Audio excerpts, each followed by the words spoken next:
If you could afford me the time, then allow me to take you a decade back to the summer of 2015. I'm 10 years old, promptly sitting on my family computer, looking through some lists some publications put out about some upcoming new releases in video games. This was quite a while ago, so you'd see something like Metal Gear Solid 5, Arkham Knight, whatever the new Assassin's Creed was at that point. I think it was Syndicate that year. But there was one game on that list that caught my attention perhaps more than any other. A game with no more promotional material at the time than a website, a video with its co-creator, and a single teaser. A game simply called Cyberpunk 2077.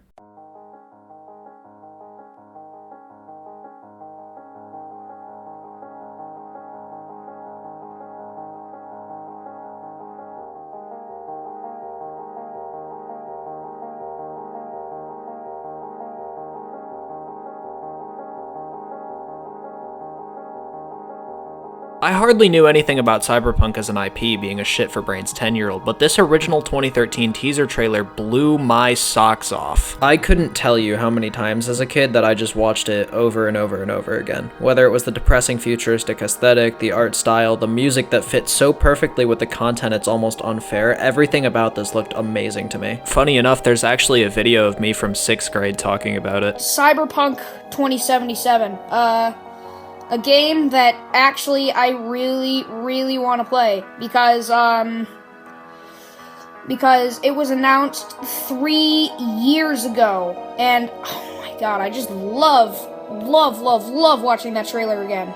I just love watching that trailer again and again and again. Point is, even though I knew virtually nothing about Cyberpunk as a genre, let alone its IP or its previous success as a tabletop game, and the fact that the only promotional material at the time was this teaser and the title reveal on a website from 2012 didn't help, that didn't matter to me. I was excited. Whether it was the Blade Runner-esque aesthetic or the fact that CD Projekt RED, the studio behind the Witcher games, was behind it, this game just looked like a green light to me in basically all regards, little regards there were at the time. I've always been attracted to futuristic neon art design, and pretty much everything I didn't already know at this point was what Cyberpunk is as a genre or aesthetic or world. This one trailer, in aesthetic alone, managed to appeal to me as a 10-year-old and evidently to so many other people as well. How couldn't it? This was everything some kid like me wanted. Discovering Cyberpunk 2077 is right up there with my parents' divorce as one of the pivotal moments of my childhood, and naturally this led me to spend the next couple years researching everything I could about the game and what it would be like, what it would be based on, all of that. Figures the game wouldn't be out for a while longer anyways, given CD Projekt RED's preoccupation with working on The Witcher 3, which had only finally released right around the time I discovered Cyberpunk in the first place. All the while CDPR was still putting forth work on its Blood and Wine expansion. Cyberpunk 2077, for those who are perhaps unaware, is based on two different tabletop role-playing games, Cyberpunk 2020 and Cyberpunk Red, both of which were created by Mike Pondsmith, who was also brought in as a consultant, and he's also credited in a video from 2013 as 2077's co-creator, though his involvement with the game over the course of its development gets gradually more ambiguous. CDPR was incredibly silent about their progress for the game in basically all regards during this time.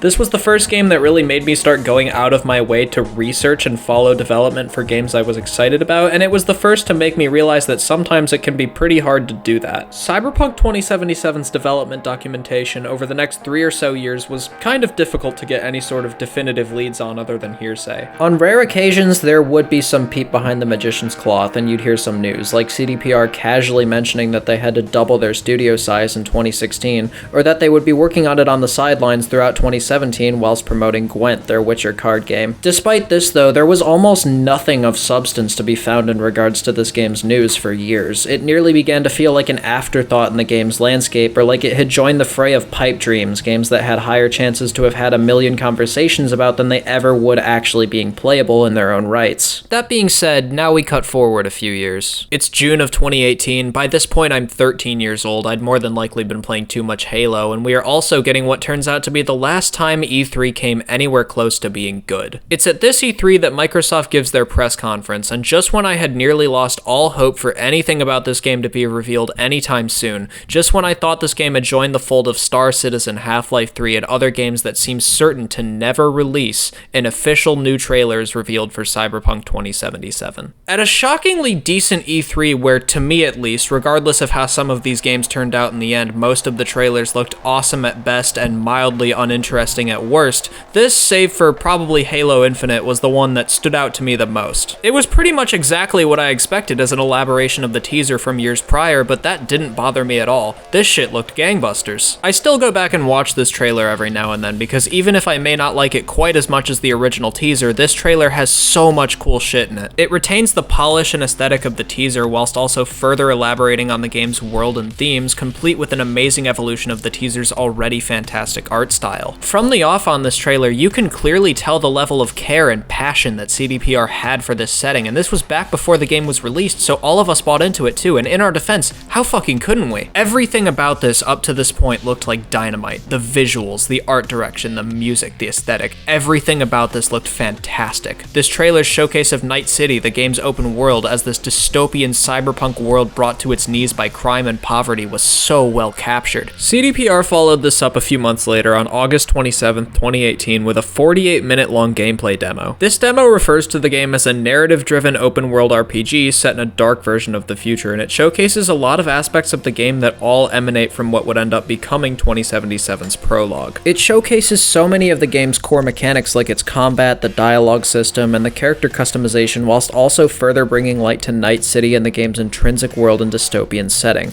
It properly showcases Night City as a fucking shithole, and it does a very good job at doing that. Of course, not everything this demo showcased would be totally accurate. This is Cyberpunk 2077 after all, but I remember watching this as an awestruck near 14-year-old just being completely captivated by everything I was being sold. At this point in time, CDPR were on a roll with the hype train for Cyberpunk, something that would continue to escalate for a long time afterwards. From the first teaser to this gameplay demo, even though in 5 years not too much had been showcased in quantity, they had not missed. By this point in time, The Witcher 3, CDPR's latest game up to that point, had rapidly become one of the landmark games of its era, and it was being heralded as one of the greatest games of all time. It sounds so oversimplified to just say CDPR made The Witcher 3 and they were making a Cyberpunk game with a shit ton of content, so nobody had any skepticism, but that's really just how it was. I lived through this shit, and yeah, there may have been a few skeptics out there, but unironically, almost nobody was concerned for anything by this point in time. People continued to flaunt their love for a game that wasn't even out, and I was most certainly one of these people. It really didn't take as much as it felt like in order for this to become my most anticipated game, or maybe even just piece of media of all time. And this would only be amplified with rumors, people saying shit like Cyberpunk is going to have as much content as games like Red Dead Redemption 2, Cyberpunk is going to be the most bombastic game of the generation, so on and so forth, you know the deal. As 2018 turned to 2019, more and more exciting things about 2077 would be heard. Most of these were more so rumors than explicit statements from CDPR themselves, but it's not like any of this mattered to any of us at all. This was exacerbated even further by the month of June. At E3 2019, 1 year after the first full-length trailer for the game, CDPR revealed a brand new cinematic trailer.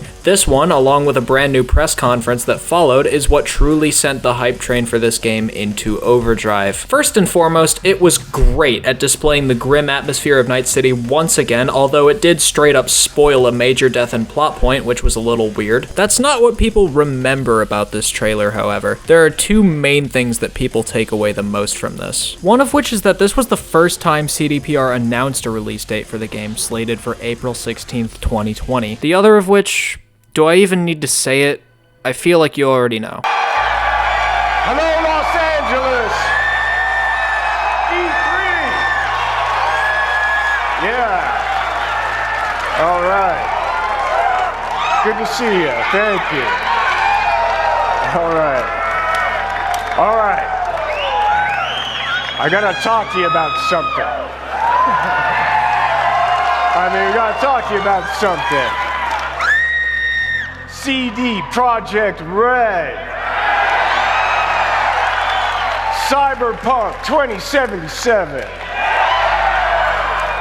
All right. Watching this clip back now half a decade after it aired is bizarre in a way. I think it's just looking back at how excited we all were, the final product completely unbeknownst to anyone in the audience. Even Keanu himself just looks so giddy and happy to be where he is. It's clear from watching this how much he really cared and had a passion for the game, even if that's not really what anyone rewatches this to see. Watching him light up talking about the game and announcing the release date feels uncanny in its own weird way. Not necessarily in a bad way, but I definitely didn't expect to think this deeply about the fucking Keanu Reeves press conference from E3 2019 after rewatching it. Like I said previously, this is what truly set in stone the Cyberpunk hype for most people. Of course, many hardcore fans, myself having by this point become one, had already been on that train for a while, but the publicity of Keanu Reeves going on stage and talking about the game and calling some guy breathtaking was what put more people on board than anything. I mean, this is fucking Neo. This is John Wick, Kevin Lomax, and here he is now as a major character in the video game I'm really stoked for. I was sitting there just completely mesmerized by everything CDPR was showing, and by this point, with an alleged release date set for April of the following year, I couldn't contain my excitement, and of course my dumbass pre-ordered it immediately. I had been super excited for games before, Halo 5, Marvel's Spider-Man, Sekiro, but with Cyberpunk there was no dispute anymore. This was the most excited I had ever been for a piece of media that released in my lifetime. I wasn't quite old enough to remember Halo 3, and I do remember The Force Awakens, but this was different. 2020 alas rolls around and everything is seemingly completely fine at first. The game is set to release in about 3 months. I can sit there and play it and be happy about how I was alive to see one of the potential greatest masterpieces of modern gaming release at launch. How naive I was. On January 16th, 2020, exactly 90 days before the game was set to release, the first genuine red flag to 15-year-old me shows up when I checked my phone in study hall and saw that the game had been delayed. On that day, Cyberpunk 2077 was delayed from April 16th to September 17th, and I took this better than I thought I would. I admittedly figured it was more than possible, especially given the heap of delays that were happening around this time to other games. Doom Eternal had been delayed a few months prior from a November 2019 release date to March of 2020. The Last of Us Part 2 got delayed twice, but to little 15-year-old me, and say it with me now, a delayed game is eventually good, but a rushed game is forever bad. Also, I wasn't a game developer, nor was I in CDPR's hurricane of an office, so I figured a delay would fix everything because I was a freshman in high school, naive, and most of all, a fucking idiot, which all seem to commonly group together. Sorry to any 15-year-olds watching this, read a book and be nicer to your parents. I was a little sad about the fact this game was getting delayed, yeah, but I really didn't think it wouldn't be fixed with much more than one delay, especially since the reception to this delay was mostly pretty constructive and positive, at least from what I remember. Of course, 2 months after this, the world would fucking end, so if there wasn't already enough of an issue at CDPR with the studio itself, here comes God to thwart their plans. I don't need to explain COVID-19 to any of you. I'm sure you all vaguely remember what it was, that thing that forced us all into our homes for 18 months so we could reemerge as disheveled husks of our former selves, but this took its toll on everything, the games industry very much included in that. This was a difficult time to be excited for upcoming AAA releases. The Last of Us Part 2 had just been delayed again, Death Stranding gained the ire of people who didn't quite understand Hideo Kojima as much as they pretended to, and Doom Eternal and Animal Crossing were kind of the only things people had to hold them over. Cyberpunk being delayed to September was more than understandable. In fact, it's kind of crazy in retrospect that CDPR had ever anticipated a release date in April in the first place, but that didn't make the wait any less painstaking. Little did we as a community know it wouldn't really get much prettier from here on out. When the pandemic first hit, no noteworthy news on Cyberpunk was brought up at first. The delay was met with mostly optimism from fans, and the small amount of news we did get about the game was satisfactory. I remember around April or May of 2020 just sitting in a Discord call playing Halo or something with a friend who knew I was excited for the game, and he told me, "Oh yeah, Cyberpunk just got playtested and people really liked it." I still to this day have no idea if he was bullshitting me or not, but I never bothered to fact check him because why would I?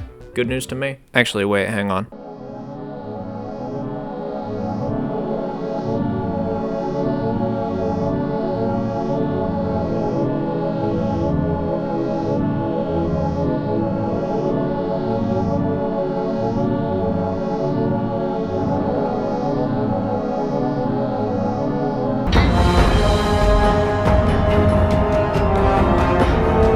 The frustration of souring fans would continue to mount, however, as on June 18, 2020, that dreaded yellow screen appeared yet again. CD Projekt RED took the game's already once delayed release date of September 17th and pushed it back a second time, this time to November 19th. By this point, a lot of people, hardcore fans included, were starting to show concern. I remember when this happened, and I was a bit more concerned by this point than I was with the first delay, but development hell was still never a phrase that crossed my mind. It's important to bear in mind the fact that even despite the numerous delays, still nobody had really seen the state the game was in at the time, and all of the smoke and mirrors content people had gotten sold by this point made it look like $1 million. CDPR made The Witcher 3, Reddit howled, angrily huffing and puffing anytime that someone showed concern that wasn't the most glaring optimism one could afford to give. And yes, I was definitely still one of those diehards. It was around this time that I found myself in an online friend group that was primarily built on hype for Cyberpunk at the time, and we had some really interesting conversations about what we thought the game would be like. The cut content that was a big point of contention at the time, what features deserved to stay in the game, got removed,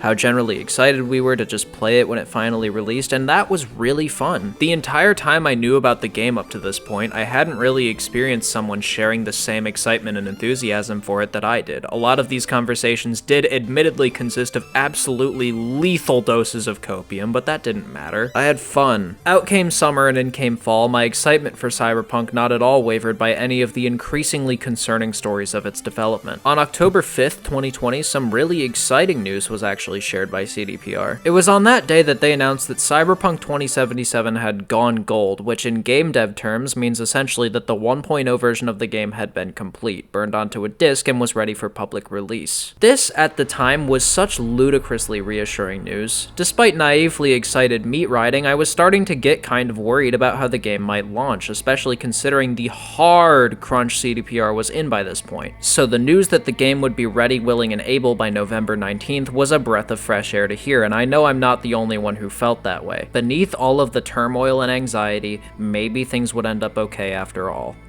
And then CD Projekt RED ripped a shit fatter than my son. On October 27th, about 3 weeks after the announcement that the game had gone gold, CDPR released a statement letting people know that once again, after the game had gone gold, that Cyberpunk had been delayed yet again. This time, the release was pushed back to December 10th, a considerably smaller wait than the previous two delays brought us, but that didn't make the sight of the yellow screen any less worrying or frustrating. By this point, it had become glaringly apparent that something was quite wrong. Whether it be the news of cut features like wall running, the numerous delays, the radio silence CDPR was leaving people with for months on end, the guessing game for 2077 became less of how good will this game be and more of will this game be good in the first place. This was also before even the worst of it came to fruition. It was really difficult to see so many aspects of this game's hype just fall completely to pieces over the span of a few weeks. It transformed from incredible anticipation to just headache-inducing worry. This didn't stop some of the more cope high of us from keeping our tempers, as my friends and I were somehow still mostly unwavered by it all, though I was a bit worried by this point. In the weeks leading up to its release, my friends and I were mostly keeping busy with a game called Ghostrunner, a cyberpunk-themed action platformer that I actually highly recommend. I haven't played the sequel yet, but the first one was actually really fun. This bit doesn't have much to do with Cyberpunk itself, it's just that we were playing Ghostrunner a lot leading up to its release, and honestly, we really liked it, and I still think you should check it out if you haven't. Right back on schedule, though, in the days leading up to 2077's release, gameplay of the game's PS4 version leaked on Twitter, and it did not look pretty. Cyberpunk's release by this point was coinciding with the launch of the 9th generation consoles, even though those consoles weren't getting their own ports for the game, but we didn't anticipate that that meant that the PS4 version would look like an afterthought. The leaked gameplay of the PS4 version was incredibly concerning, showcasing glitches, missing textures. The game looked like a glorified tech demo. It was very, very alarming. The worry intensified heavily based on this accidental showcase of a considerable lack of progress, and so now the people that were blindly excited for this game were more so in the minority than ever before, had they not been already. Once again, however, this somehow didn't waver my excitement, and I now want to cut to Wednesday, December 9th, 2020. The day before Cyberpunk 2077's scheduled release, I did some schoolwork, and when that night came, I was finally able to preload the game. I was so hopped up on adrenaline that night. No matter how much worrying news about the the game was going around. I was finally about to play the game I had spent half a decade of my life being unconditionally excited for. This was huge, and everyone I was talking to that night either shared or almost shared that sentiment. I remember Steam almost crashing that night because of how many people were trying to all install it at once. 57.4 is a number that's branded into my brain for the rest of my life. My download progress was stuck at that exact number for almost an hour. Regardless of what was happening, I was going to be playing Cyberpunk 2077 in a couple hours, and the mere thought of that excited me like nothing else. There's only so many ways I can say it without sounding like a broken record, but this was huge. It was the culmination of 5 years of hype and excitement. There I was, about to play the game I'd longed to play since I was 10 years old, and now I was finally going to get to do just that. On December 10th, 2020, after 8 years in development and 5 of me patiently waiting, Cyberpunk 2077 finally experienced its public global launch.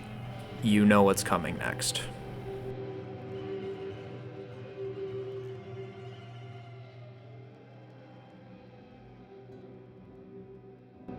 Cyberpunk 2077 is the equivalent of when your mum would give you a week to clean your room and you'd wait till the last day and just scoop everything into the closet and slam the door before it all falls back out again. PlayStation 4 and Xbox One versions are simply not in an acceptable state, and it makes me sad to think that so many people are having their first Cyberpunk 2077 experience ruined this way. Playing Cyberpunk right now is like playing an early alpha version of a game that is years from completion. This is, without doubt, the buggiest finished game I've ever played. Yes, that includes Mass Effect Andromeda. It's trying to do everything, all at once, but there's no balance. It's true for the narrative content, and equally true for mechanical systems.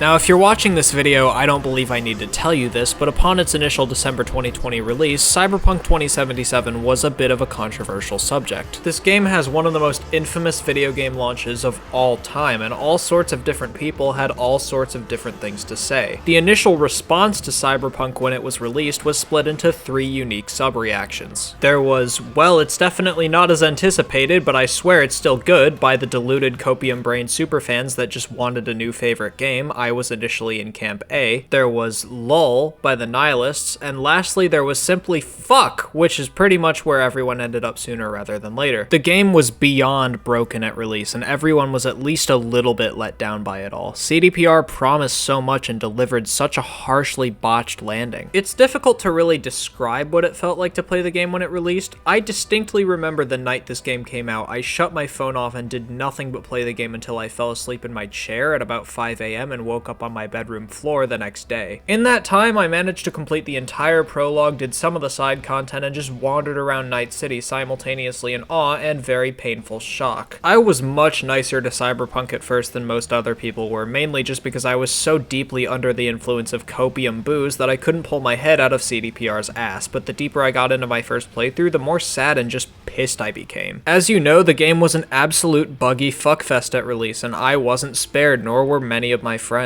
I had a friend who got all the way through the prologue, which in itself is about 4 or 5 hours, and then his game glitched and his entire save file was completely corrupted. I haven't spoken to him in a while, so I'm not sure if this is still the case now, but last I talked to him, he has not played the game since. Similarly, another one of my friends, in order to adapt to the game's difficult optimization, set her PS4 to 480i and proceeded to play through the entire fucking game like that. This isn't even accounting for the horrific texture glitches, game crashes, poor vehicle handling, among other things that I'm honestly just forgetting off the top of my head. I can't even really seem to begin to explain how much of an unbridled train wreck Cyberpunk was during this time, and for someone who spent a large portion of my life excited for it, it was depressing going from delusional excitement to disappointed sadness over the course of my first playthrough. Even if I didn't get the sharp end of the spear with bugs necessarily as bad as some of my friends did, the game was still just inexcusably broken and in an unpresentable state. Years later, I wanted to revisit this version of the game, and I wasn't really sure how to do that, but I knew there was one thing I could could do even if I didn't really want to, and that was to buy a last-gen copy of the game. I really thought it would never come to this, but I went to my local GameStop to spend $32 on the PS4 version of Cyberpunk 2077 to revisit it and see how horrific it truly was in retrospect. I decided to turn off my PS5's internet and pop that bad boy into it because on one hand I'm already missing a functional DualShock 4, and on another putting PS4 Cyberpunk into my PS4 Slim that's already taken its fair share of physical hardships over the years may actually blow the fucking thing to smithereens and take me with it, so I'm being safe with this one. As I'm sure you can probably guess, the results were still catastrophic. I don't really know how else to say it, so I'll just say it bluntly and obviously. This game in its 1.0 state is fucking unplayable. I wasn't planning on doing a full playthrough of this version in the current fucking year, seeing as I already did that when the game came out, but as a way to relive December 10th, 2020, this is pretty much, I guess, what I wanted, and there aren't enough quotations in the world to wrap around the word wanted. I really just needed to remind myself how shit this was. The game in its original state held up about as well as the World Trade Center. I was fully intending just to play through the prologue and call it a day. It gives me enough content whilst never making me endure this fuck-ass work of unholy backhanded art for any longer than I have to, but I couldn't even do that. Not because I didn't have the strength or couldn't work my way through it, I was more than capable of doing that and was honestly on track to fulfilling it, but because the game quite literally would not let me. By the time I got almost close enough to the finish line, specifically the point where you're supposed to meet Evelyn Parker in Lizzie's bar, the game literally crashed. And kept crashing. It crashed 3 times at this exact point, leading me to just decide it really wasn't worth it. $32. This doesn't mean I wasn't able to witness any debilitatingly insane shit while I was playing through the game, because boy was I still able to do that. Instead of vaguely bitching about the horrors of what I experienced in the 3 hours I spent playing Cyberpunk on PS4, I'll just rattle off a laundry list of what I stumbled across. I hate being overtly negative, especially for something I spent being so long excited for, but man is it not easy to take a positive look at the state of the game in which I played it. For starters, the character creator already was a complete train wreck. For a game that launched in 2020 alongside the PS5 and Xbox Series X, this honestly looks and feels like an Xbox 360 game. It looks like shit. The hair looks like it was put in a dryer for way too long, the model looks like it has a fog machine inside of it, and the blur is not something that ever goes away. Once my playthrough actually began, I started to notice that almost everything from character models to different items to a cat eating some unintelligible bowl of 19 unrecognizable diseases all faced insane rendering issues. This is something that was also a big problem when I played it at launch on PC, and it was just as sad as it was funny to notice that this was something I was revisiting. I should also mention my first crash. It came very out of nowhere, but it wasn't unexpected and not something I'll quickly forget. You know how for the subtitles, when someone talks in a foreign language, they like alternate between English and like, oh shit, okay.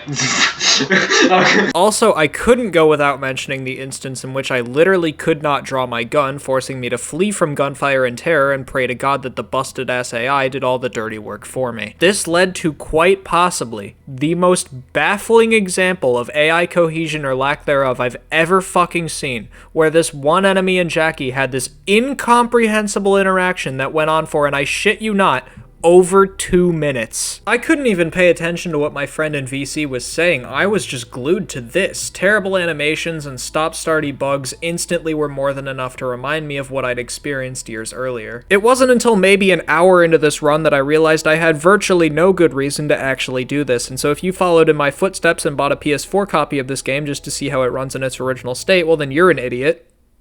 Also, yeah, same. I think my biggest takeaway from all this is that 2077 was not a game meant to be experienced on console, at least not at launch. Granted, I have mainly been playing the PC version of the game since it came out, and that definitely also wasn't without its many, many trials and tribulations, but holy fuck, this game was just a complete unbridled tornado of an experience. I realize there's truly no other way that I or anyone else can say Cyberpunk had a bad launch without just coming off as an annoyingly broken record, so I'll just say this is both worse than I expected and even a bit worse than I remember. There's a big sense of humiliation that comes with putting so much stock in a company that shows so much promise with an upcoming title just for them to pump this out instead. The game clearly just wasn't in a ready-made state, and evidently it wouldn't be for a lot longer. That was if CDPR even wanted to continue working on this game following the disaster of its release in the first place. The saddest part was that even despite the utter train wreck of what this launch resulted in, there were actually some glimmers of a good game buried deep keep underneath. Even in 2020 when the game launched, I kept beating the drum that there were some genuinely very good aspects of what 2077 actually was at the time. Night City's appearance and general aesthetic was enticing and mythic, fully gripping and filled with the heart of CDPR and Pondsmith's love for this world, even if the NPCs took an entire year to properly load their textures. The story and character writing was genuinely very good, and so many of the concepts on display here are great. It all comes down to the fact that once again, the promise of what Cyberpunk 2077 was in theory was fantastic, and something that teenage me could maybe even bank on being one of the best of all time, but the results turned out were less than desirable by such an insane margin. All this game was for so long was just shriveled shards of what could have been, and that made me so sad. Following 2077's release, the fallout was monolithic. The terrible reception had gotten so bad that on December 18th, 2020, it was just straight up pulled from the PSN store, and Sony began offering full refunds to the poor souls who bought the game. So much of the rampant shit talk and discourse about this game at launch was geared specifically towards the PC and Xbox One versions of the game, and while the PC version definitely faced issues of its own, I played it after all, not nearly as much focus was put on it. Despite this, however, I still remember the PC version, and it was nightmarish. I was there.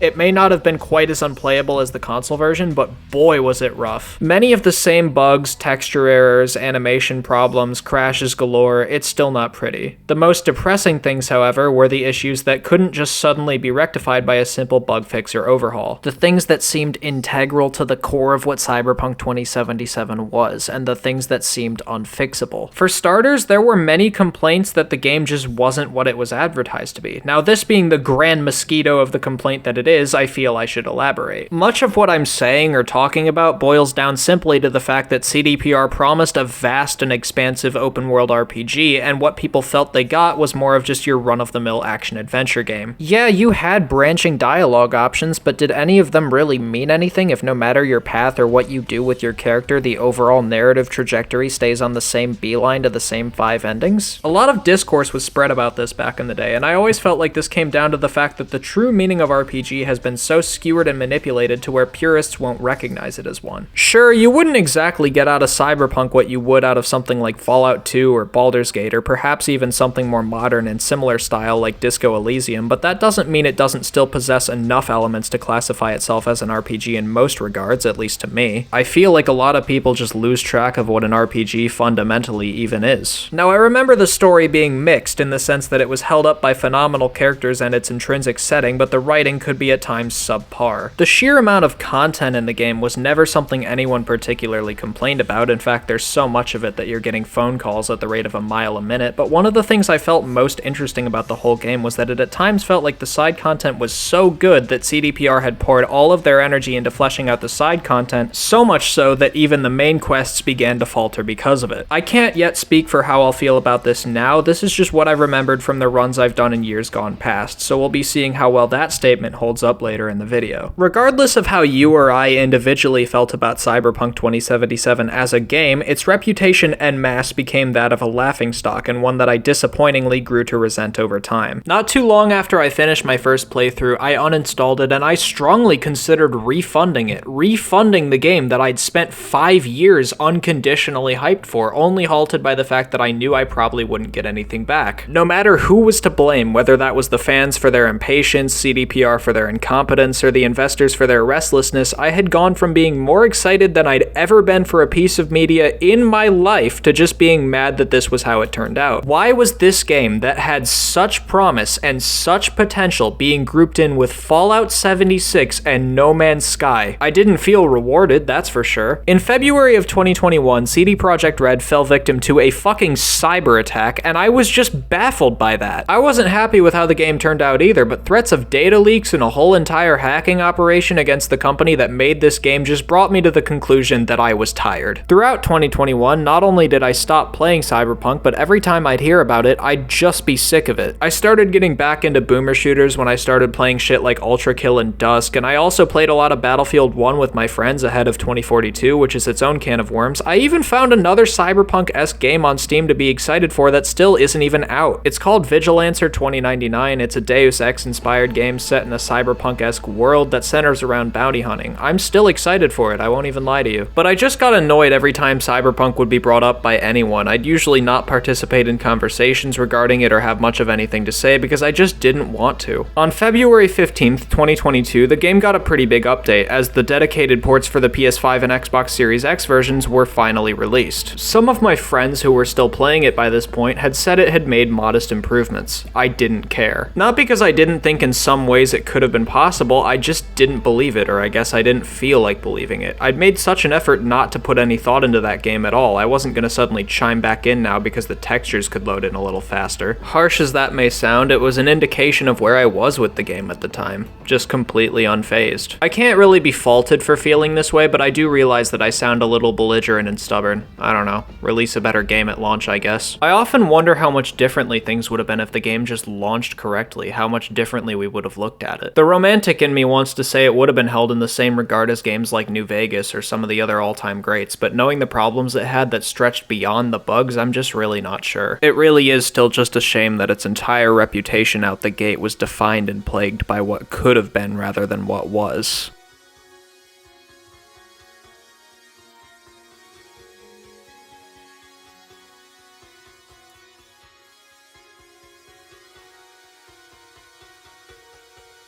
So get away, another way to feel what you did on yourself to know and let yourself go.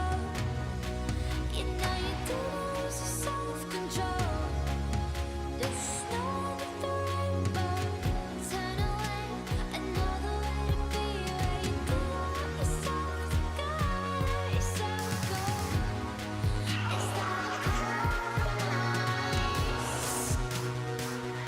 As the months passed and the spring turned into the summer and then the summer slowly transitioned into the fall, some things very slowly began to change. For prior reference, back in June of 2020, way before 2077's train wreck of a release blew everything up, they announced an anime miniseries to coincide with it, Cyberpunk Edgerunners. It certainly looked cool, and the idea to take Cyberpunk's inherently biting and dirty futuristic world and adapt it into an anime sounds genius on paper already, especially coming from something like Studio Trigger. But the next few months, and especially the years following 2077's release, it wasn't something I ever felt super enticed to check out, at least at first. It had been marketed the entire summer with various trailers, a whole update for 2077 coinciding with the anime's release, and admittedly I didn't see much of this marketing while it was still going on. I was pretty thoroughly checked out. Nevertheless though, Cyberpunk Edgerunners released onto Netflix on September 13th, 2022. By this point, I had just started my senior year of high school. I hadn't touched Cyberpunk in almost 2 whole years, and I was mostly just playing other games and doing other shit like the chud I am, so initially, Edgerunners kind of off-put me. No matter how many of my friends marveled to me over how good it was or how much it redeemed the IP or whatever the fuck, I just didn't want to watch it. If I wanted to watch something good with a cool dystopian futuristic aesthetic, I really like both Blade Runner films. I also really like Ghost in the Shell. I also like Akira, and THX 1138, and Strange Days, and Rintaro's Metropolis. I even like RoboCop. But one day, after an admittedly pretty shit day at school, something came over me. I got home, went straight to my room, turned my monitor towards my bed, laid in bed, and I sat through the entirety of Cyberpunk Edgerunners in one sitting. And I fucking loved it. Every single glimmer of trepidation or just downright apathy I had towards Edgerunners was thrown out the window as soon as I sat through the first episode, and it continued to impress me in ways that never at any point let up. So much so that once again, there went the next 4 hours of my life. I'd finally texted my one friend who'd watched it about how I was giving it a try and how I would keep him updated, and I just kept marveling over everything it had to offer me. Seeing this when it was released as a diehard wish this game was something else 17-year-old, Edgerunners was precisely everything I had wished 2077 was, at least I thought so at the time. I wasn't expecting this series to even be much of anything, let alone one of my single favorite animes I'd seen in years or a theoretical redeemer of the entire IP like everyone else was championing it. It's honestly crazy how well put together it all was, and just talking about it on an episode by episode basis is just a joy. In just 4.5 to 5 total hours, it manages to do so much with the story it tells, and in many ways single-handedly single-handedly acted as a turning point for the IP itself. I can't remember the last time, either before I watched this or since I saw it for the first time, that I've sat so glued to something, especially a show, quite like I was with this. Call it hyperbole, and it definitely is a bias in the sense that this universe in concept is one that I've been fascinated by to a fault since I was 10 years old, but I think it was also just refreshing to see something like Edgerunners come out. It's really interesting to see that world through the perspective and lens of somebody that wasn't in 2077, and Edgerunners takes full advantage of that concept. I have so much love for this show, and every time I rewatch it, I appreciate it more. It's one of those. Funny enough, I also really like talking about it and why I think it's so great.